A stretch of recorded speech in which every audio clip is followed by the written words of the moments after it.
शबरी माता संघटना तसेच शबरी माता संघटनेतील सर्व पदाधिकारी आणि अधिकारी यांच्या हिमतीने व यांच्या ताकदीने प्रत्येक आज आदिवासी समाजापर्यंत पोहोचून गोरगरीब जे आपले आदिवासी बांधव आहेत त्यांना आज हे प्लास्टिकचा बारदाना वाटप करण्यात येत आहे आणि किराणा वाटप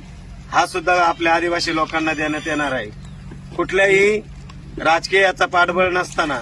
कुठल्याही नेत्यांचा किंवा कुठल्याही याची वर्गणी केलेली नसताना आपल्या लोकवर्गणीतून आणि माननीय दीपक भाऊ बर्डे तसेच नारायण माळी तसेच त्यांचे जे पण पदाधिकारी कार्यकर्ते जे असतील यांच्या खूप अथक प्रयत्नाने